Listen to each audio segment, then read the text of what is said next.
Good morning. आज आपण बघूया A3 problem solving sheet. A3 problem solving sheet.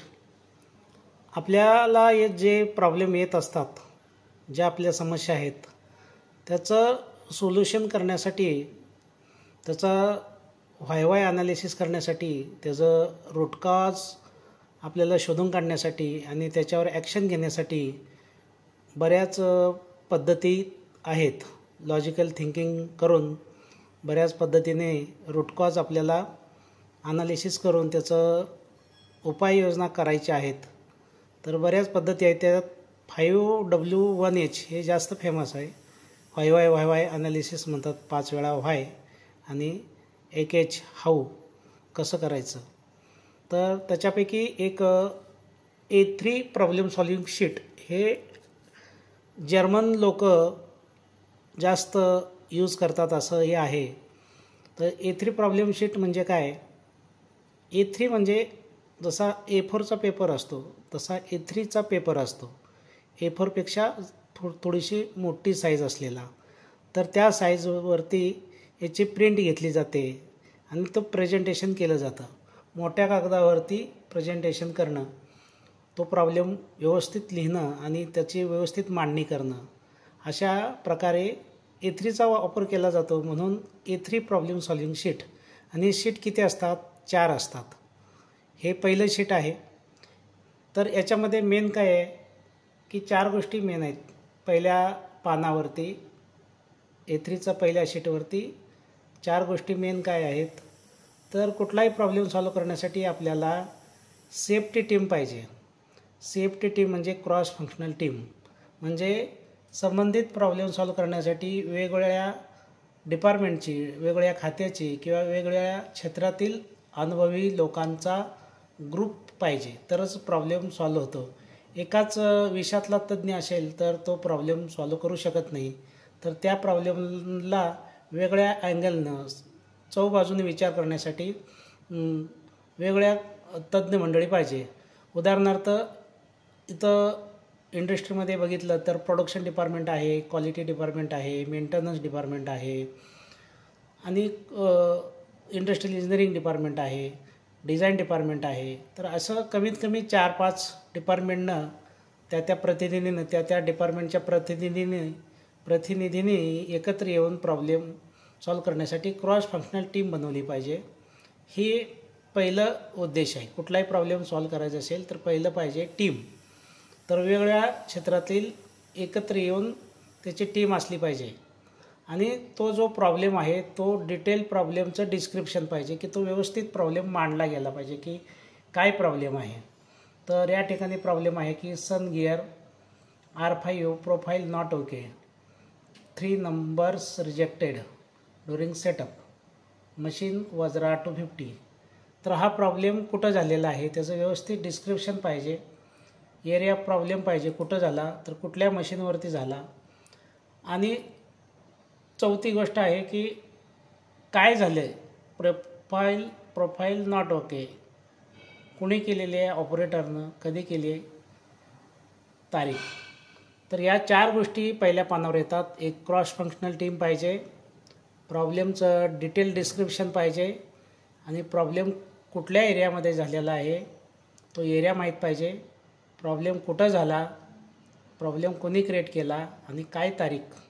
ह्या 4 गोष्टी पहिल्या पानावर आहेत. तर प्रॉब्लेम सॉल्व करण्यासाठी पहिल्या शीटवरती आपल्याला ह्या 4 गोष्टी अशा पद्धतीने मांडायच्या आहेत. त्याच्यानंतर दुसरं शीट आपण बघूया.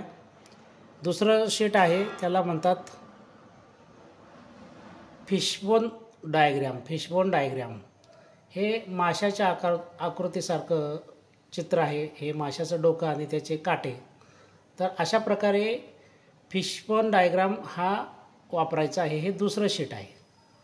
पहिलं शीट बघितलं आपण. टीम पाहिजे, प्रॉब्लेमचं व्यवस्थित डिस्क्रिप्शन पाहिजे, प्रॉब्लेम कुठल्या एरियात झाला तो एरिया माहीत पाहिजे, कोणी केला, कधी केला, काय झालं ते व्यवस्थित पाहिजे. दुसऱ्या शीटवरती काय पाहिजे? दुसऱ्या शीटवरती आपल्याला फिशबोन डायग्राम काढायचा आहे आणि त्याचे जे प्रॉब्लेम, कुठलाही प्रॉब्लेम जर येत असेल तर त्याचे कारणं ही फिक्स आहेत. प्रॉब्लेम इथं माशाच्या डोक्याच्या ठिकाणी लिहायचा की इथं प्रॉब्लेम काय की प्रोफाईल नॉट ओके. याच्यानंतर जे प्रॉब्लेम आपले man, material, machine, method, measurement आणि प्रोसेस मेथड. तर हे 6 कारणं ही फिक्स आहेत. याच्यापैकी कुठलं तर कारण असणारच आहे. काम करत असताना प्रोडक्शनमध्ये मशीनवरती काम करत असताना माणूस पाहिजे, मटेरियल पाहिजे आणि मशीन पाहिजे आणि मेथड आहे, त्याला मेजरमेंट आहे आणि एन्व्हायरमेंट किंवा प्रोसेस, या कुठल्या तरी कारणामुळं रिजेक्शन होऊ शकतं. तर ही कारणं आपण मांडायची ती व्यवस्थित की मशीनला काय असू शकतं, व्हेरिएशन असू शकतं, मटेरियलचं काय, मटेरियलला व्हेरिएशन असू शकतं, इनपुट मटेरियल, ऑपरेटरचं स्किलवरती अवलंबून आहे, मेथड कंट्रोल प्लॅन आला, फिक्चर आलं, मेजरमेंट कसं चेक करणार आपण, तो ज्या मेजरमेंटनं चेक करणार आहोत ते मेजरमेंट बरोबर आहे का, व्हर्नियर असेल, मायक्रोमीटर असेल, त्याच्यानंतर मेथड जी प्रोसेस करतो आहे त्याच्यामध्ये काय व्हेरिएशन आहे का, हे अशा प्रकारे त्याचं व्यवस्थित मांडणी करून घ्यायचं. हे झालं दुसरं शीट. त्याच्यानंतर आपण वळू तिसऱ्या शीटकडे. तिसऱ्या शीटमध्ये वरील जे आपण वर्णन केलेले जे मॅन, मटेरियल, मशीन आहे ते आपण आता व्हर्टिकल मांडायचे आहेत ॲनालिसिस करण्यासाठी, कॉज ॲनालिसिस करण्यासाठी.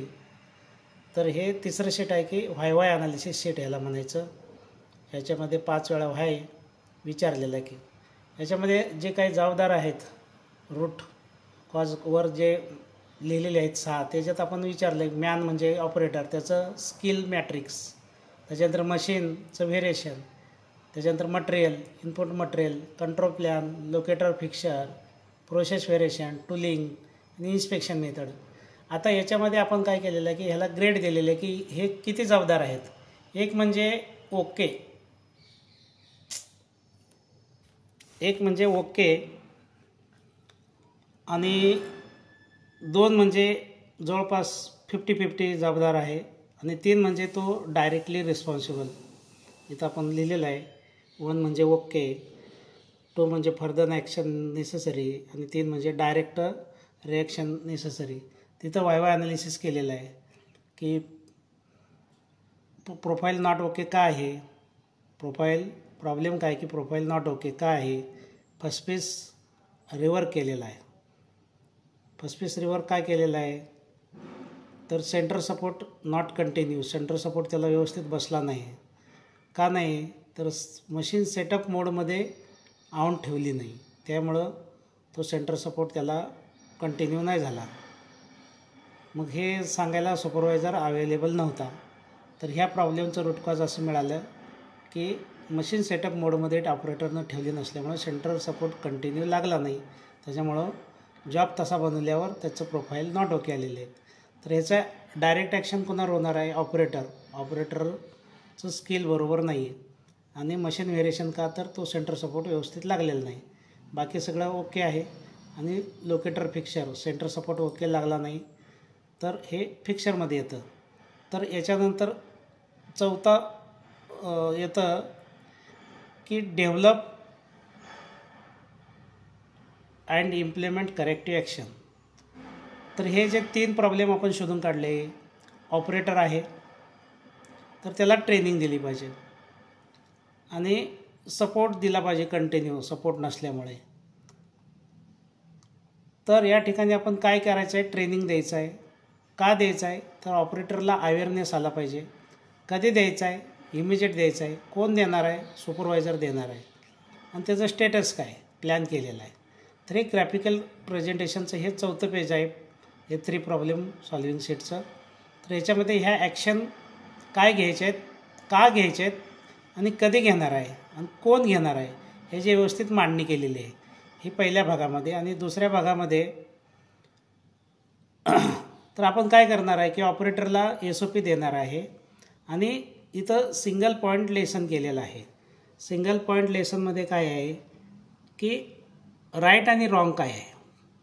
सिंगल पॉईंटमध्ये काय घडलेलं आहे पहिल्यामध्ये, हा जो सेटअप मोड आहे हा सेटअप मोड ऑन नव्हता, या ठिकाणी काय आहे ऑन आहे, म्हणजे तर लाईट लागलेली दिसते आणि इथं लाईट लागलेली नाही आहे. हा सिंगल पॉईंट लेसन बनवलेला आहे. हे काय आहे, हे रॉंग आहे आणि हे काय आहे राईट आहे. तर अशा प्रकारे सिंगल पॉईंट लेसन बनवून हे मशीनवरती डिस्प्ले केलं तर ऑपरेटरला कळेल की आपल्याला सेटअप मोड ऑन करून ठेवायचं आहे. तर याचं हे 4थं पेज आहे. अशा प्रकारे प्रॉब्लेम सॉल्व कसा होईल याच्यासाठी हे A3 प्रॉब्लेम सॉल्विंग शीट आहे. तर हे 4ही शीट A3वरती प्रिंट करून त्याचं डिस्प्ले करायचं आणि हे शॉप फ्लोअरला डिस्प्ले करायचं आणि याचं रेकॉर्ड ठेवायचं आणि याचा इफेक्टिव्ह आपण मोजायचा की ह्याचा सिंगल पॉईंट लेसन आपण दिल्यानंतर की ह्या प्रॉब्लेम परत रिपीट झाला का याचं आपण मेजरमेंट घ्यायचं आहे. तर आपण बघू शकतो की हे 4 पेजेस आहेत. पहिल्या पेजमध्ये आपल्याला टीम पाहिजे, प्रॉब्लेमचं व्यवस्थित डिस्क्रिप्शन पाहिजे. दुसऱ्या पेजवरती फिशबोन डायग्राम आहे, त्याच्यामध्ये जे रिझन्स आहेत man, material, machine, method, measurement आणि प्रोसेस याच्यामध्ये काय व्हेरिएशन आहे आणि हेच रिझन्स इथं व्हर्टिकल मांडायचे आहेत आणि त्याला कोण जबाबदार आहे त्याला ते आपण ग्रेडिंग द्यायचं आहे. 3 म्हणजे जास्तीत जास्त रिस्पॉन्सिबल आहे, 2 म्हणजे फर्दर ॲक्शन नेसेसरी, 1 म्हणजे ते जबाबदार नाही आहे, ते ओके आहे आणि त्याच्यावरती आपल्याला ॲक्शन घ्यायचे आहे.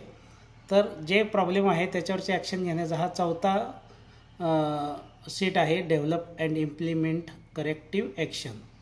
ट्रेनिंग देणं, कोण देणार आहे, कधी देणार आहे याची मांडणी आणि ट्रेनिंगचं थोडक्यात सिंगल पॉईंट लेसन करणे हे 4थं शीट आपण अशा पद्धतीने A3 प्रॉब्लेम सॉल्विंग शीटचं थोडक्यात आपण बघितलेलं आहे. तर याचा आपल्याला प्रत्येक प्रॉब्लेम या पद्धतीने आपल्याला सॉल्व करायचा आहे. थँक्यू.